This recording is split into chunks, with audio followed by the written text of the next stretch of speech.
texto, capítulo 6 de Mateo, del 1 al 4.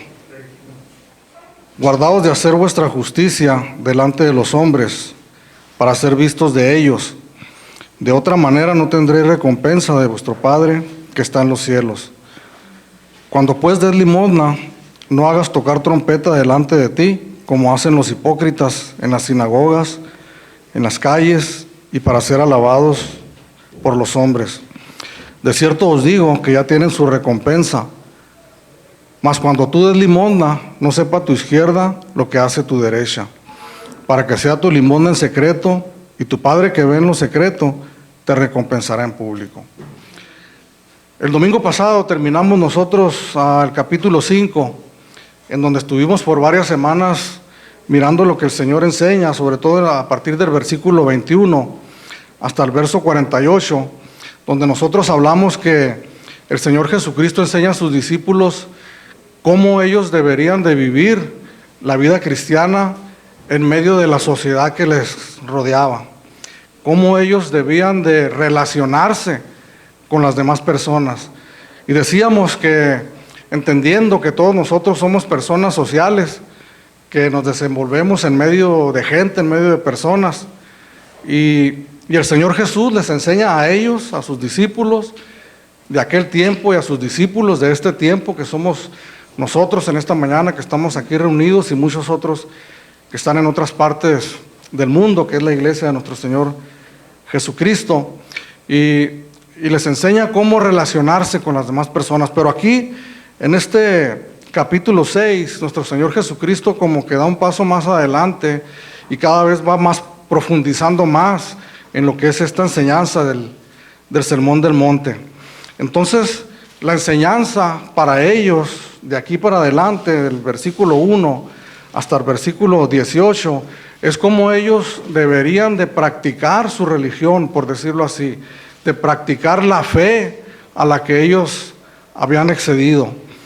Como creyentes, como cristianos, ellos tenían que practicar algunas cosas dentro de su nueva fe o de su nueva religión. Como nosotros cuando conocimos al Señor, ¿verdad? Cuando recibimos al Señor en nuestros corazones y nos empezamos a llamar nosotros cristianos, hijos de Dios, y comenzamos a tener nuevas prácticas, ¿verdad? Que antes, en otro tiempo, no teníamos. Comenzamos a ir a la iglesia, comenzamos a cantar cantos que nunca habíamos entonado, que no conocíamos. Comenzamos a tener prácticas, ¿verdad?, diferentes a las que teníamos en otro tiempo, pero al igual que la conducta de la vida diaria, del diario vivir, y que decíamos semanas pasadas que el Sermón del Monte contestaba a esa pregunta, ¿cómo hemos de vivir la vida cristiana? Pero en relación a nuestra relación con las demás personas. Pero ahora, la pregunta que nosotros podemos responder una vez que nosotros entendemos esta parte del Sermón del Monte es cómo nosotros hemos de practicar la vida cristiana, la nueva vida a la que nosotros estamos accediendo. Y al principio de esta enseñanza, en la introducción del Sermón del Monte, yo les comentaba que dentro de la iglesia cristiana hay mucha confusión, ¿verdad? Mucha ignorancia también, podemos decir, precisamente de este punto de cómo nosotros hemos de llevar nuestra fe, la vida cristiana, en cuanto a las cosas que nosotros hacemos como hijos de Dios, como creyentes. Porque hay un sinfín de prácticas, hermanos, que podemos nosotros mirar, inclusive que tal vez algunos de los que están aquí, que han estado en algunas otras congregaciones, en algunas otras iglesias, tal vez algunas prácticas son las mismas, pero varían, ¿verdad? Depende del lugar donde nosotros hayamos estado, varían, y a veces hay una confusión en nosotros cuando observamos a otras personas, observamos a otras denominaciones y que parece ser que es una manera diferente, ¿verdad?, de llevar a la práctica la vida cristiana. Pues el Sermón del Monte en esta sección específicamente nos enseña eso. Y el Señor Jesús, hermanos, para instruir a sus discípulos, toma 3 prácticas que en aquel tiempo eran la base, eran el fundamento de de la práctica de la religión cristiana, que uno era las limosnas, la otra la oración y la otra el ayuno. Y no es que fueran todas, sino que eran las principales que practicaba el pueblo judío. Era la manera que ellos manifestaban su fe, era la manera que ellos adoraban a Dios, era la manera en que ellos se distinguían como pueblo de Dios. De manera que por eso el Señor toma estas tres prácticas que vamos a estar estudiando en las siguientes semanas. Pero en esta mañana nos vamos a centrar en la primera, en el versículo 1 al versículo 4 que ya leímos. Y estas prácticas, hermanos, que menciona aquí nuestro Señor Jesucristo, eran prácticas que el Señor no condena. Si usted pone atención a leer estos versículos, no las condena, no las hace a un lado, no dice ya no las vamos a practicar, porque eran prácticas buenas, prácticas nobles, prácticas justas, eran prácticas que se apegaban a lo que la palabra de Dios decía, eran prácticas inclusive que Dios había enseñado en su palabra en el Antiguo Testamento desde un principio, y que instruía a su pueblo cómo ellos deberían de llevar a cabo estas formas de expresar su devoción hacia Él. Y de hecho en Deuteronomio capítulo 15, vamos a leerlo, del verso 7 al 11. Cuando hay en medio de ti menesteroso de alguno de tus hermanos en alguna de tus ciudades, en la tierra que Jehová tu Dios te da, no endurecerás tu corazón ni cerrarás tu mano contra tu hermano pobre, sino abrirás a él tu mano liberalmente, y en efecto le prestarás lo que necesite. Guárdate de tener en tu corazón pensamiento perverso, diciendo, cerca está el año séptimo, el de la remisión, y mires con malos ojos a tu hermano menesteroso para no darle, porque él podrá clamar contra ti a Jehová y te será contado por pecado. Verso 10, sin falta le darás y no serás mezquino de corazón cuando le des, porque por ello te bendecirá Jehová tu Dios en todos tus hechos y en todo lo que emprendas. Entonces, en cuanto a las limosnas, que eran actos de misericordia hacia las personas necesitadas, a los que estaban en necesidad, el Señor claramente manda en su palabra en el Antiguo Testamento, y acabamos de leer este texto, pero hay muchos más, donde nosotros podemos mirar la preocupación por Dios, por las personas más necesitadas, y el mandamiento al pueblo de Dios para que fueran generosos con ellos. Entonces, en el tiempo que nuestro Señor Jesucristo está enseñando este sermón, estas prácticas se habían desvirtuado completamente, que habiendo tenido un origen noble, un origen justo, en este tiempo los escribas y los fariseos la habían torcido completamente y usaban esas prácticas más que para ayudar a su prójimo, para ellos poder ensalzarse en su propia justicia. De hecho, nuestro Señor Jesucristo en el capítulo 15 de aquí mismo de Mateo, versículo 8, dice, este pueblo de labios me honra, pero su corazón está lejos de mí. Y este texto que menciona el Señor Jesús es una palabra que habló el profeta Isaías 800 años antes de la venida de nuestro Señor Jesucristo, que ya Dios estaba hablando al pueblo que se estaban desviando de las motivaciones correctas y genuinas que tenía que haber en el corazón de ellos. Y este es un peligro, hermanos, es un peligro para todos nosotros, el poder caer, el poder desviarnos de la práctica de nuestra fe, en un sentido de dirigirlo hacia Dios, en un sentido de que sea una adoración hacia Dios, y específicamente en esta palabra del dar limosnas o el de ser generoso con las personas más desposeídas y que tienen menos que nosotros, las podemos nosotros desviar y torcer en nuestro corazón para utilizarlas para traer beneficio para nosotros mismos, en el sentido de que la gente nos mire, ¿verdad? Y nos alabe por nuestra propia justicia. La verdad es de que es un peligro, hermanos, es un peligro latente para cada uno de nosotros, y la línea divisoria que hay entre la verdadera justicia de hacerlo por el hecho de querer agradar a Dios y de querer hacer un bien al prójimo, la línea divisoria que hay entre eso y querer traer alabanza para nosotros mismos y reconocimiento y el aplauso de las personas que nos están viendo, que hacemos esa justicia para las gentes, es prácticamente invisible esa línea divisoria. Una manera eficaz para que nosotros podamos darnos cuenta y poder identificar esa línea divisoria es cuando nosotros nos hacemos la siguiente pregunta: ¿por qué lo hago? ¿Cuál es la motivación por lo que yo lo estoy haciendo? ¿Cuál es la motivación por la cual nosotros hacemos todo lo que hacemos en nuestra práctica como cristianos, como hijos de Dios?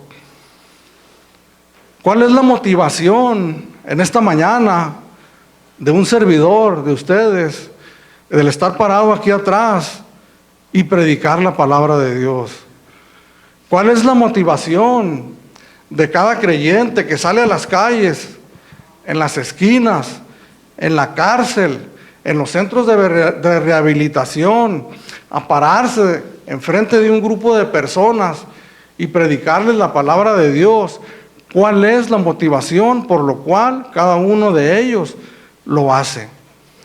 Tal vez sería difícil, ¿verdad? El poder mirarlos a cada uno de ellos y poder decir de cada uno de ellos cuál es su motivación.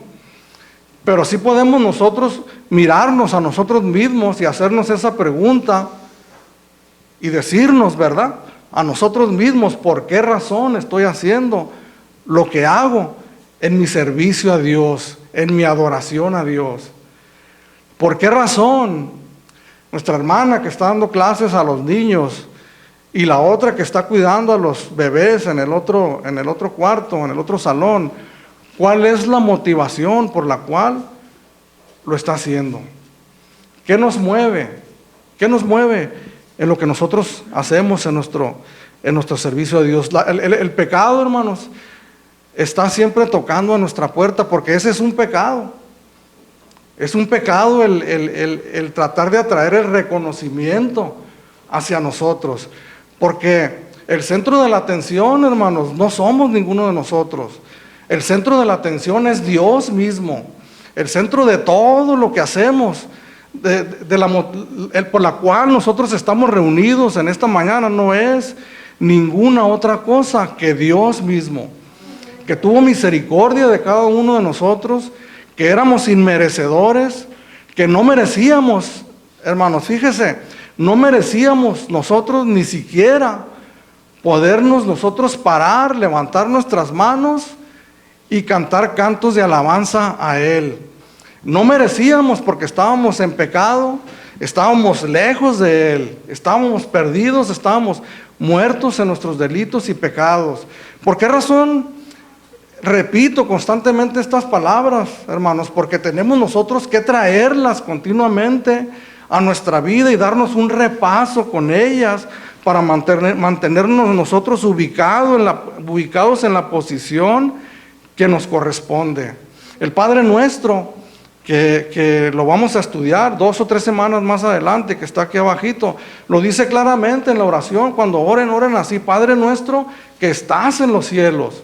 Y esa es una referencia de la posición, ¿verdad?, de cada uno de nosotros, de que Dios está en su trono reinando, omnipotente, omnipresente, que reina sobre toda la creación, y nosotros somos criaturas que estamos aquí en la tierra, un grano de arena delante de la presencia de Dios.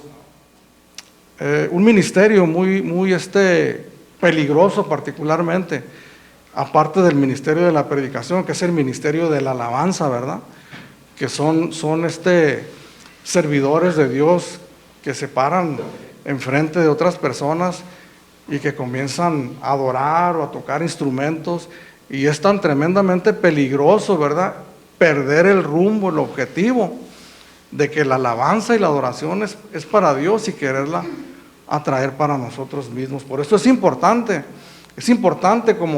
como el salmista David dijo en el Salmo 139, versículo 23 y 24: examíname, oh Dios, examíname y mira mi corazón, pruébame y mira mis pensamientos y ve si no hay caminos de iniquidad en él.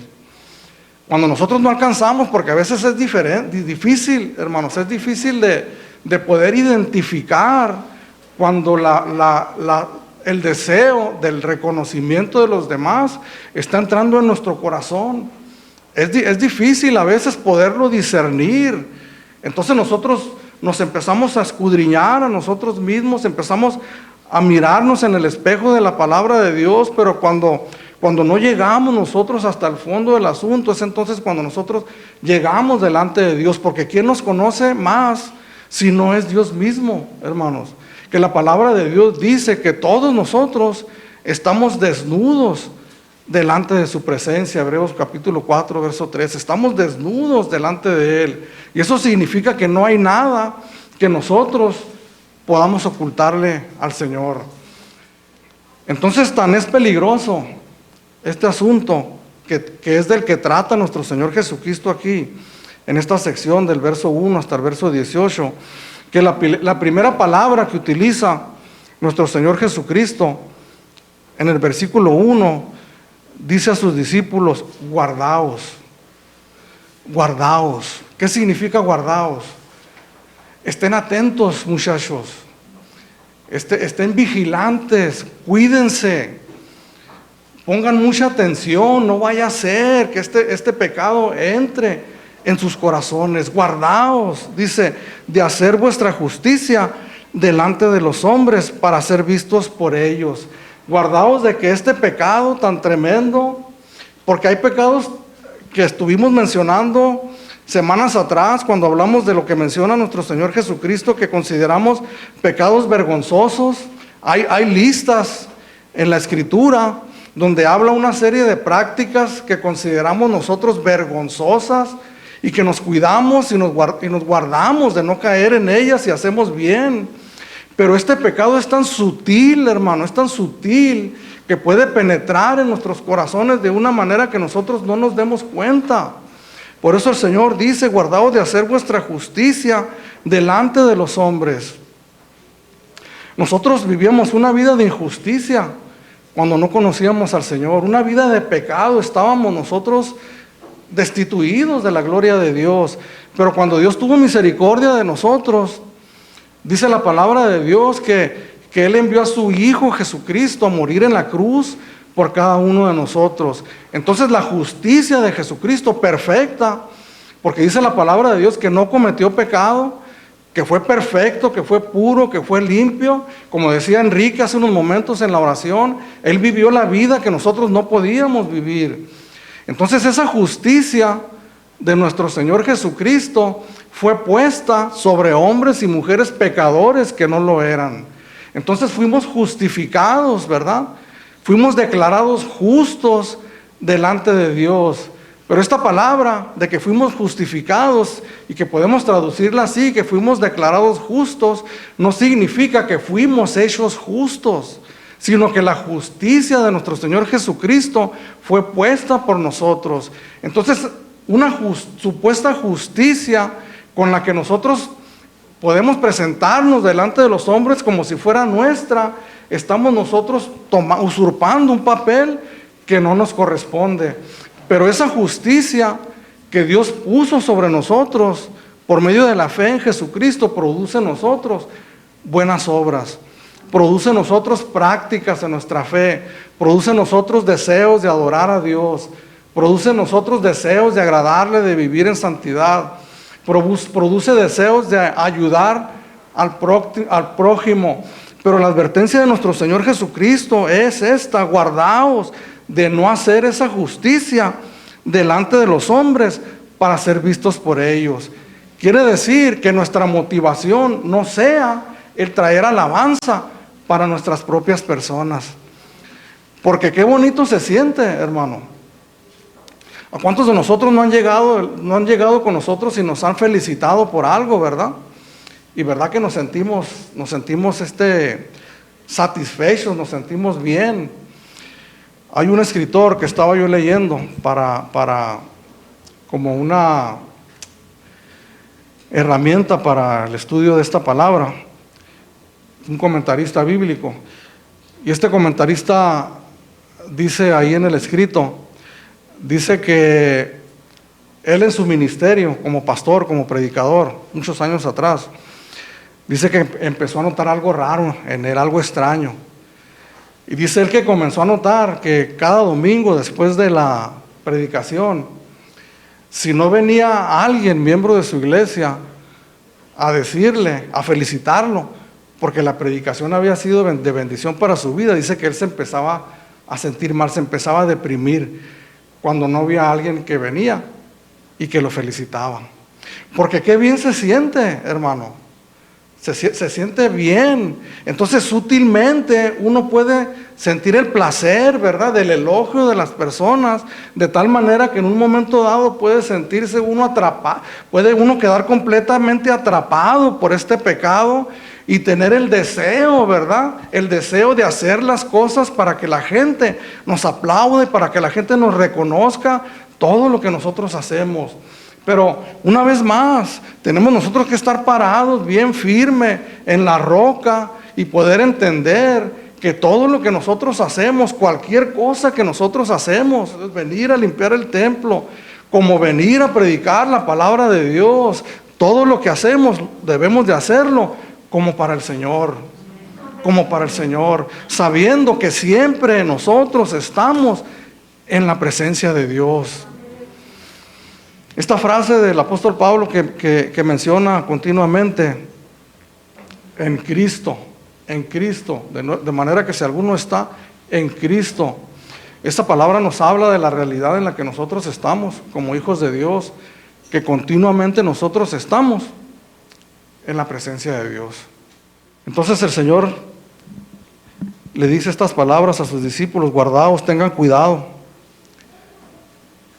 de hacer esas buenas obras que el Espíritu Santo va a producir en ustedes y que no estaban en ustedes y que no tienen ningún mérito por ellas, más el único mérito que pudieran tener es ser obedientes a la palabra de Dios. Pero guardaos de que cuando hagan esas prácticas, no las hagan para que los hombres los adulen, los reconozcan o les aplaudan. Nosotros podemos hacer lo que hacemos en la vida cristiana con dos motivaciones que menciona aquí el Señor Jesús. Una de ellas, y la menciona aquí, para los hombres, para los demás.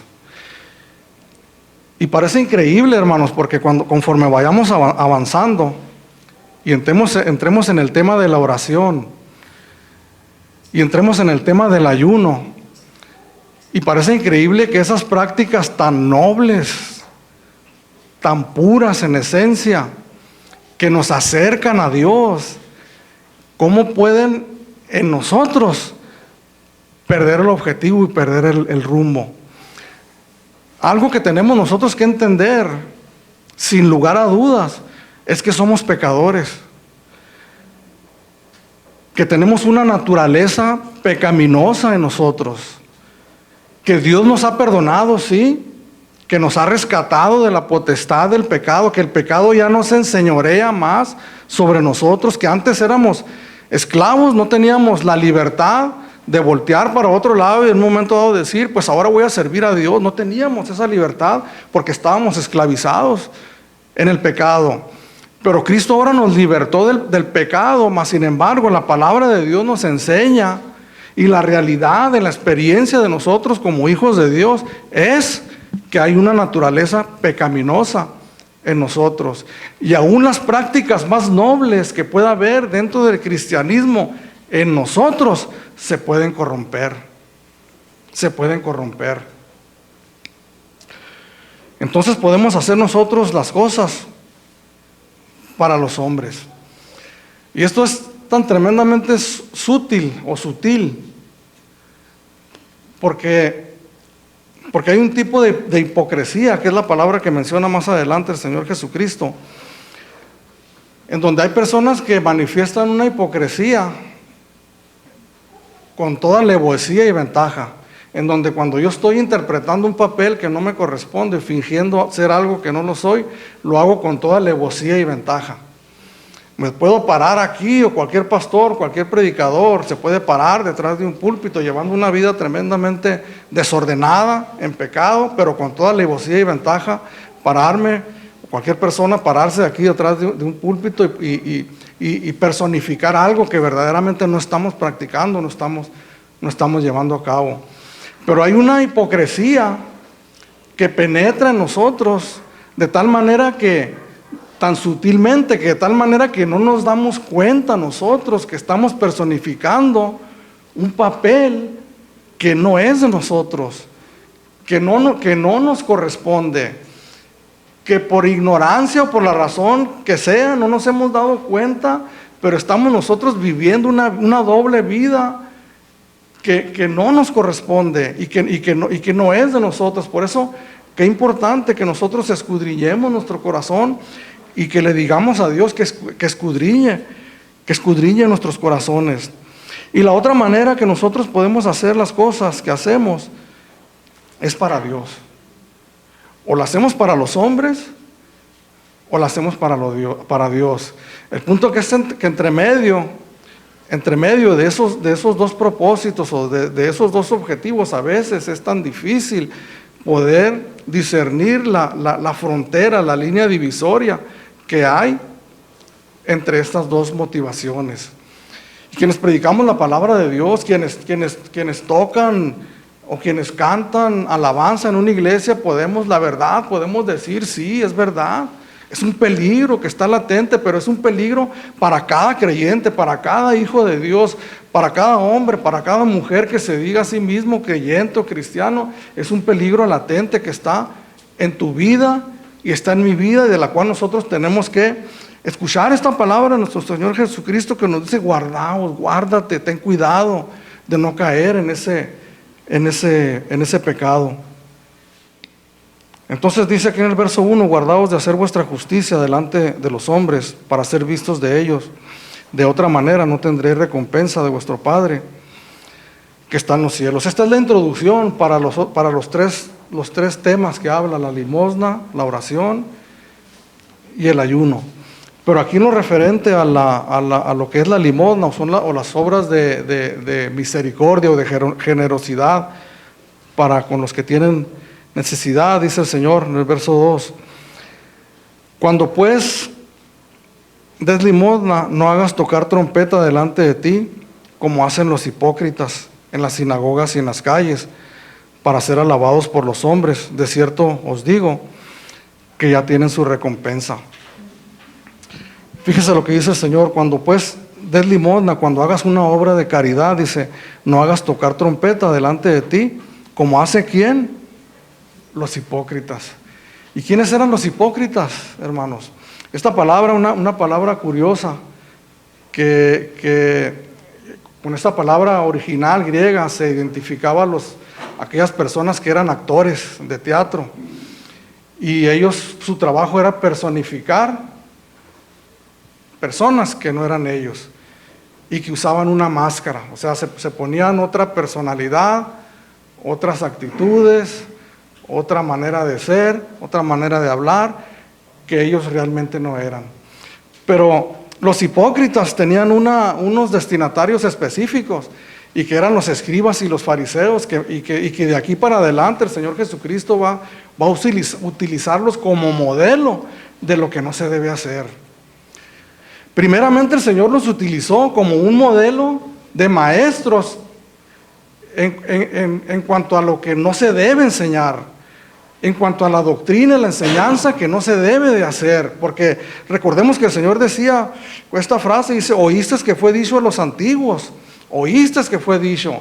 La traducción o la interpretación que los escribas y fariseos daban de la palabra de Dios, pero luego el Señor decía: pero yo os digo, yo les voy a dar la correcta interpretación. Pero aquí el Señor nos está poniendo como un ejemplo de la manera como no se debe de practicar la vida cristiana. Y hemos hablado mucho nosotros aquí de que qué importante que nosotros como creyentes, como hijos de Dios, cada uno de nosotros, sin excepción, que nos llamemos hijos de Dios, nos podamos convertir en un momento dado en un ejemplo para los demás. ¿En un ejemplo de qué? En un ejemplo de devoción, en un ejemplo de entrega a Dios, de servicio a Dios, en un ejemplo de humildad, como dijo el Señor Jesucristo, aprended de mí que soy manso y humilde de corazón, que podamos ser un ejemplo, ¿verdad?, de nuestro servicio, nuestra devoción, nuestra entrega, la manera como nosotros servimos a Dios, la manera que nosotros vivimos la vida cristiana. Eso es lo que debemos de ser cada uno de nosotros. Sí tenemos que estudiar, tenemos que escudriñar para estar aptos, para estar preparados, para poder compartir la palabra de Dios como es, pero tenemos también nosotros que estar preparados para vivir la vida cristiana como es. No como yo creo, como yo pienso, como yo creo que debiera de ser, sino como el Señor lo dice en su palabra, que debe de ser. Pero fíjese qué triste que en un momento dado no solamente no nos convirtamos en un ejemplo a seguir, sino que nos lleguemos al otro extremo, nos lleguemos a convertirnos como un ejemplo de lo que no se debe hacer, en cuanto a lo que no se debe practicar. Y estos eran los escribas y los fariseos, que estaban envueltos en ese momento, estaban completamente atrapados, hermanos, en este pecado tan tremendo del orgullo y de la vanagloria. En el capítulo 18 de Lucas, el Señor va a enseñar la parábola del publicano y del fariseo. Y nomás leemos el versículo 9, donde dice el Señor: a unos que confiaban en sí mismos como justos y menospreciaban a los otros, dijo también esta parábola. ¿Para quién iba dirigida la parábola? A unos que confiaban en sí mismos como justos y menospreciaban a los otros, dijo también esta parábola. O sea, a unos que habían puesto su confianza en lo que ellos hacían para presentarse justos delante de las personas y delante de Dios. Cuando nosotros acabamos de decir hace un momento que la justicia que nosotros tenemos no nos pertenece a nosotros, sino que es la justicia de nuestro Señor Jesucristo que fue puesta sobre cada uno de nosotros. Entonces los escribas y los fariseos estaban atrapados completamente, hermanos, y yo creo que estas personas eran de aquellos de que ellos creían firmemente que estaban obrando bien, que habían sido atrapados tan tremendamente por lo externo de la religión, por el deseo de la alabanza y del aplauso y del reconocimiento de las demás personas, que ellos habían llegado a creer que esa era la manera correcta de vivir su religión, su religiosidad. En el capítulo 7 de aquí mismo de Mateo, pero antes de leerlo, porque en el versículo 1 del capítulo 6, en la segunda parte del versículo, dice: de otra manera no tendréis recompensa de vuestro Padre que está en los cielos. Cuando nosotros hacemos las cosas para agradar a los hombres y no para agradar a Dios, nosotros no vamos a obtener la recompensa de la vida eterna, porque está fuera de nuestra mirada, fuera de nuestra mira, de nuestros deseos o de nuestras intenciones el agradar a Dios. Y eso prueba que no hemos conocido a Dios. Entonces ellos, hermanos, los escribas y los fariseos, creían que estaban haciendo lo correcto y pensaban que cuando ellos llegaran al cielo iban a ser recibidos igual, con aplauso y con reconocimiento por las buenas personas que ellos habían sido mientras estuvieron en la tierra. Pero en el capítulo 7, verso 21, fíjese lo que dice en el verso 21 al 23. No todo el que me dice Señor, Señor, entrará en el reino de los cielos, sino el que hace la voluntad de mi Padre que está en los cielos. Muchos me dirán en aquel día: Señor, Señor, no profetizamos en tu nombre, y en tu nombre echamos fuera demonios, y en tu nombre hicimos muchos milagros. ¿Qué es lo que están diciendo estos hombres?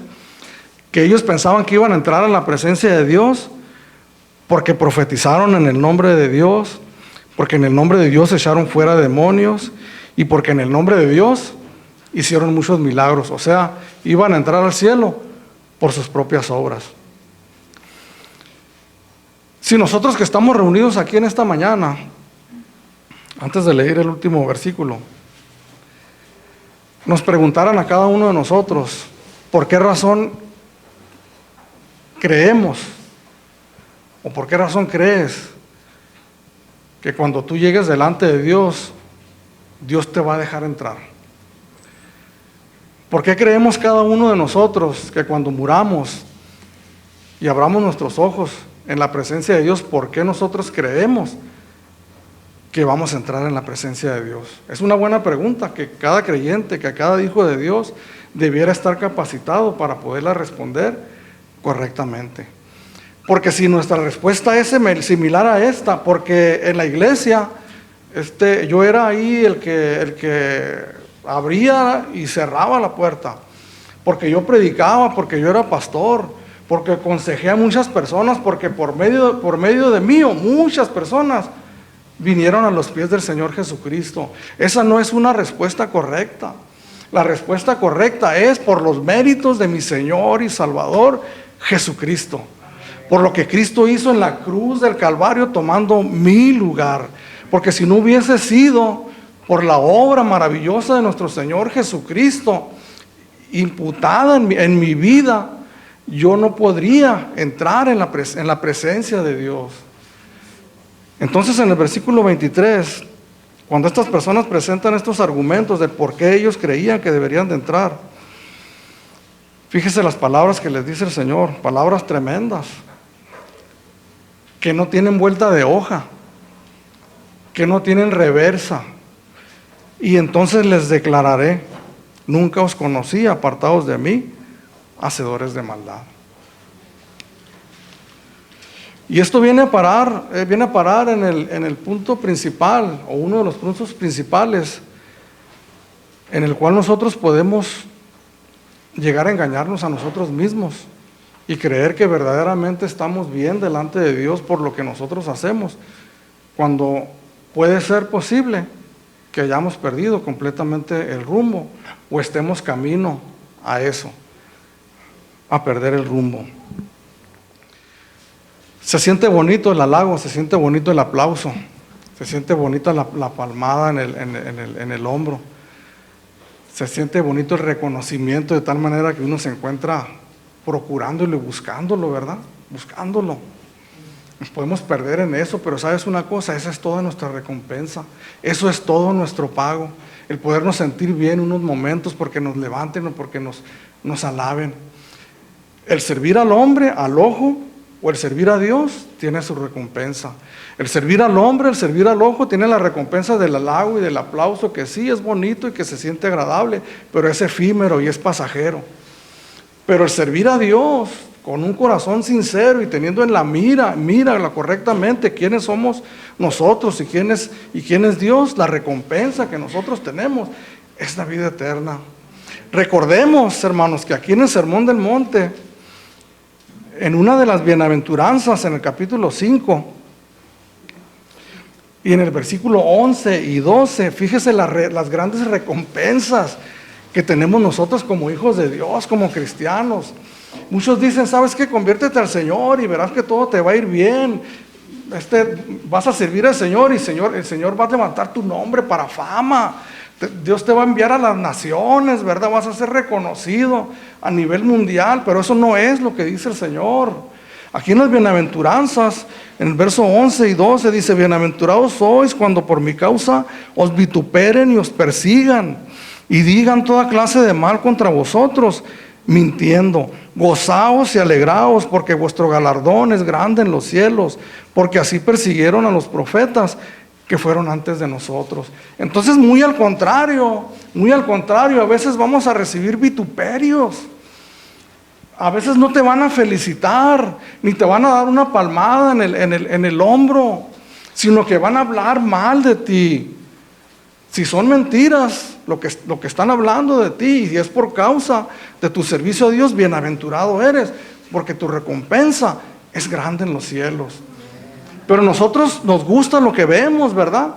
Lo que está al alcance de nuestra mano, lo más rápido que puedo yo alcanzar para sentir una satisfacción personal aquí. Eso es lo que nos atrae a nosotros. ¿Quién quiere esperar el día final, verdad? Hasta que llegue aquel momento y esté yo delante de la presencia de Dios y pueda ser recibido por Él. ¿Quién quiere esperarse hasta ese día? Nosotros queremos ya algo, ¿verdad? Algo que nos manifieste, una recompensa tangible aquí en la tierra.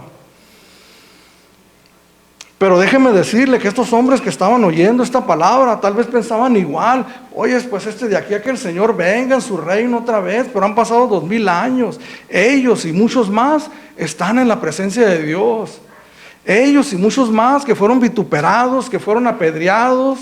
Ellos y muchos más todavía hasta nuestros días, en estos tiempos, que padecieron por causa del Señor y que están en la presencia de Dios.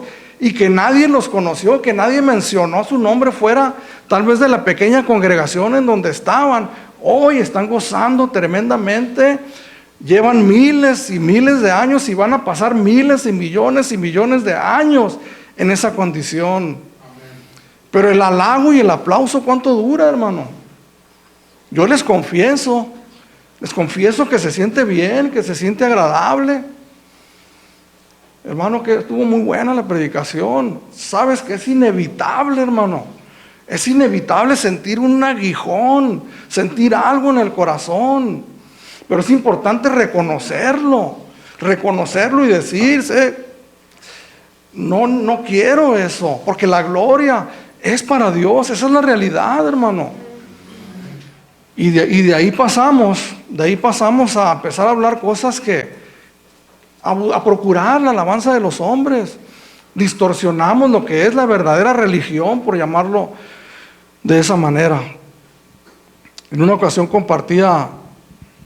hace años atrás, compartía con ustedes al estar en medio de una enseñanza, una anécdota de un predicador antiguo también, en donde dice él que en una ocasión que venía bajando él del púlpito, entonces dice que se le acercó una persona y que le dijo: pastor, qué tremenda estuvo esta palabra.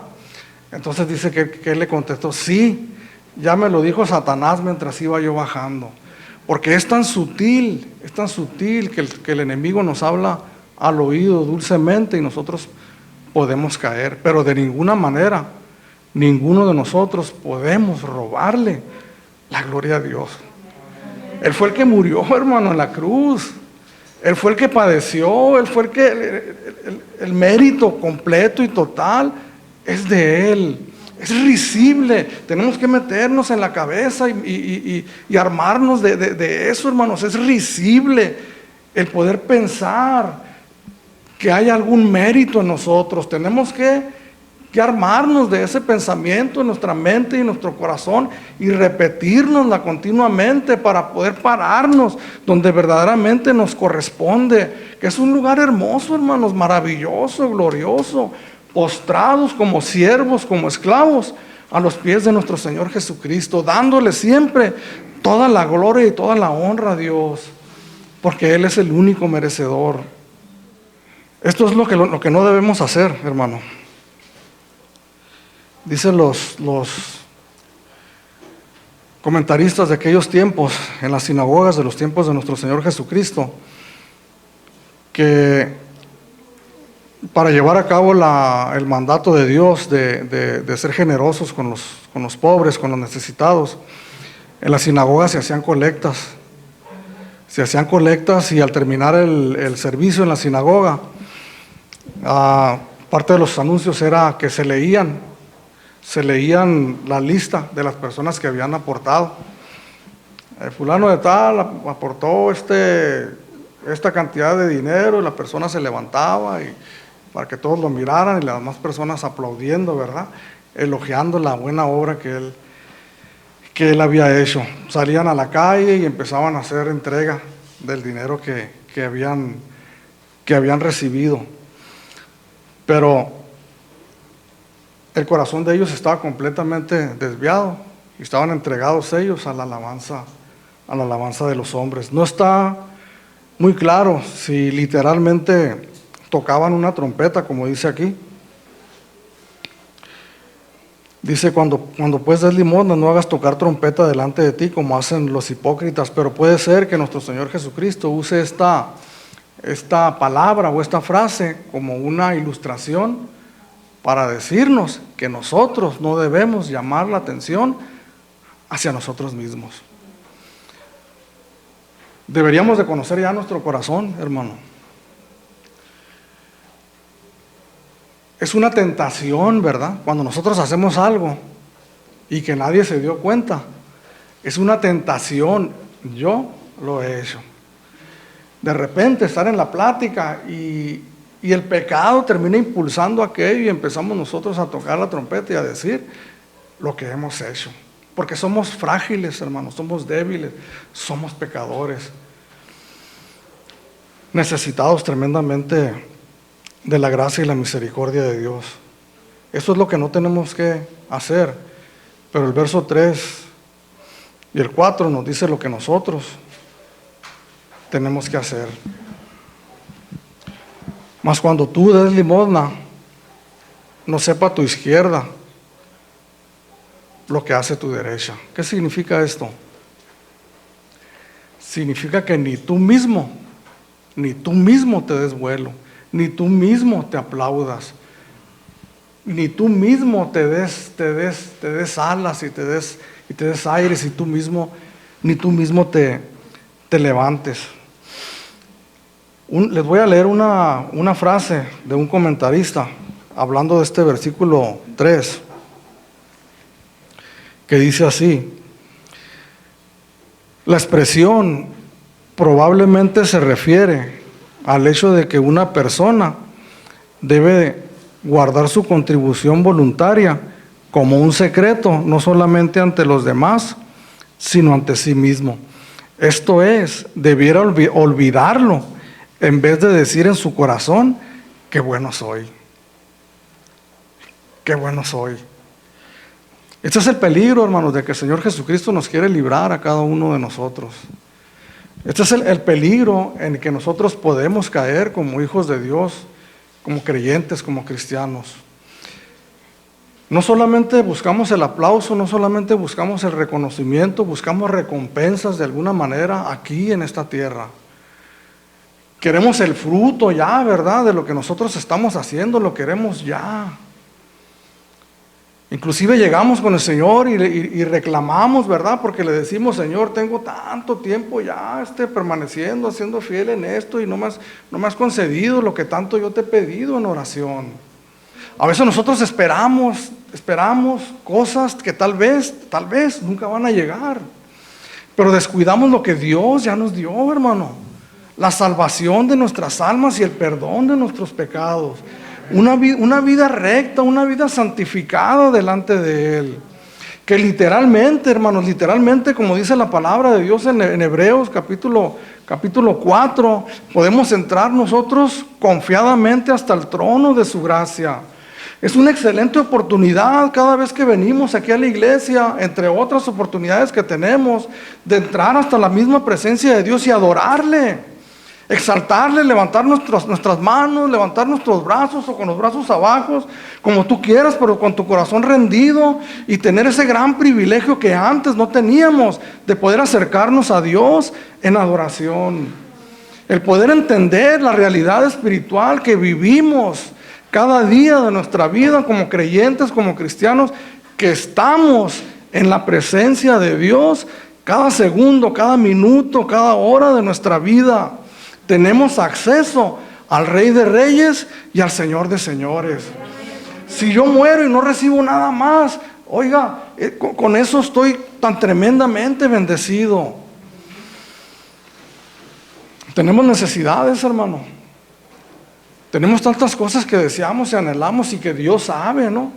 La enseñanza completa, hermanos, tremendamente completa del Sermón del Monte en el capítulo 6 nos habla del afán y de la ansiedad, ¿verdad? No os afanéis, ¿por qué habéis de comer? ¿Qué habéis de beber? ¿Qué habéis de vestir? Porque vuestro Padre que está en los cielos sabe que tenemos todas esas necesidades. Mas buscad primeramente el reino de Dios y su justicia, y todas estas cosas serán añadidas. Esa es la recompensa que tenemos más grande aquí en la tierra, que comenzó ya aquí, el día que nosotros abrimos nuestro corazón para entregarle nuestra vida al Señor. Aquí comenzó el Señor esa buena obra y se va a culminar en toda su maravillosa expresión cuando estemos delante de su presencia. Quienes enseñamos la palabra de Dios y quienes la comparten con otros, tenemos que enfatizarle a las almas lo hermoso y lo bello y lo maravilloso que es haber sido salvado por el Señor.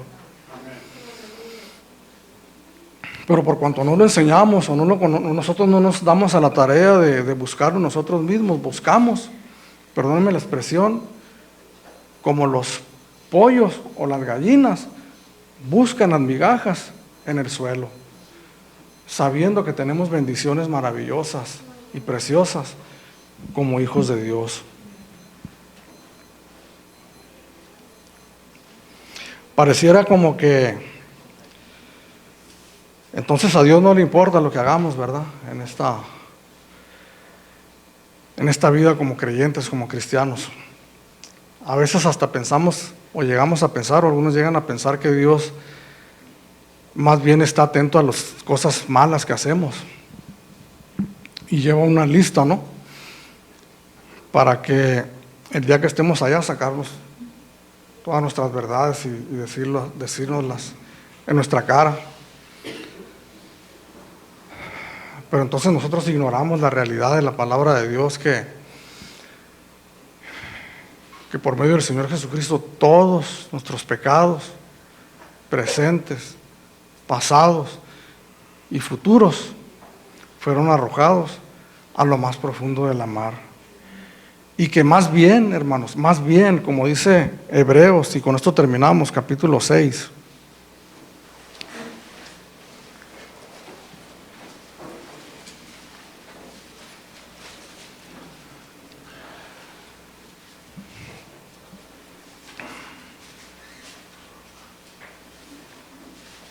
Vamos a leer desde el 7, con esto terminamos ya.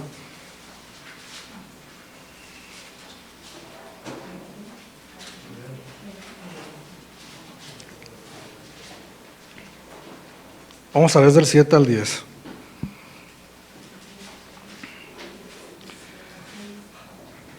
Porque la tierra que bebe la lluvia que muchas veces cae sobre ella y produce hierba provechosa, aquellos por los cuales es labrada, recibe bendición de Dios. Pero la que produce espinos y abrojos es reprobada, está próxima a ser maldecida, y su fin es el ser quemada. Pero en cuanto a vosotros, oh amados, estamos persuadidos de cosas mejores, y que pertenecen a la salvación, aunque hablamos así. Porque Dios no es injusto para olvidar vuestra obra y el trabajo de amor que habéis mostrado hacia su nombre, habiendo servido a los santos y sirviéndoles aún. Porque a veces parece que no nos miran, ¿verdad? Y lo que hacemos nadie lo valora. Porque a veces pensamos que hemos trabajado mucho y no hay ningún fruto, pero déjame decirte, Dios nos ve, hermano. Sí, Dios nos ve cuando pecamos, cuando fallamos, Él está presente, es verdad. Pero cuando estás sirviendo a Dios en lo oculto, en lo secreto, ahí está Dios tomando cuenta lo que estamos haciendo. Esa no es nuestra motivación. Ese no es tal vez por lo que nosotros vivimos, pero Dios, hermanos, nos dice aquí la palabra de Dios, que no es injusto para olvidar vuestra obra y el trabajo de amor que habéis mostrado hacia su nombre, habiendo servido a los santos y sirviéndoles aún. Todos nosotros hemos recibido algo de parte de Dios. Quiero decirte en esta tarde ya, que como hijo de Dios no te ha dejado con las manos vacías. Que aún antes de que tú le conocieras te dio talentos naturales. Algunos de aquí saben tocar un instrumento musical, otros saben cantar bien, otros conocen tecnología y que son talentos naturales que Dios te dio. Pero luego veniste al camino del Señor y Dios te dio dones espirituales en tu vida. La pregunta es, ¿qué estamos haciendo con ellos? Si los estamos usando para la gloria de Dios o para nuestra propia gloria. Y si no los estamos usando, ¿qué esperamos, mi querido y amado hermano, para ponerlos al servicio de nuestro gran Dios y Salvador, Jesucristo? En la parábola de los talentos, dice el Señor en Mateo 25, 14 al 30, usted lo lee después en su casa, en donde el Señor muestra esta parábola donde un hombre se fue lejos, pero antes de irse dice que repartió talentos a sus siervos. A uno repartió 5, a otro 3, a otro 2 y a otro 1. Cuando regresó este señor, uno por uno fueron llegando delante de él, delante de su señor. Y al que le fueron dados 5, dice que llegó jubiloso y gozoso. Señor, corriendo, ¿verdad? 5 talentos me diste, aquí te traigo. Otros 5, porque los puse a trabajar. Y así se fue 2, 3, 1. Señor, tuve miedo y lo escondí. Lo escondí. ¿Cómo vamos a llegar nosotros delante de Dios? Todo lo que nosotros hagamos, hermanos, vamos a recibir un enorme regocijo, una alegría inmensa y eterna, cuando no lleguemos con nuestras manos vacías delante del Señor y poderle decir, 2 talentos me diste, 2 te traigo. Bien, siervo fiel. En lo poco me fuiste fiel, en lo mucho te pondré. Entra en el gozo de tu Señor. Queremos una motivación más grande, hermanos. Queremos una causa más noble y más grande que esa. Necesitamos más. Necesitamos más que eso. Eso es suficiente motivación para nosotros entregarnos en esta vida de lleno al servicio de nuestro Señor y hacerlo con un corazón puro, recto y sincero delante de Él.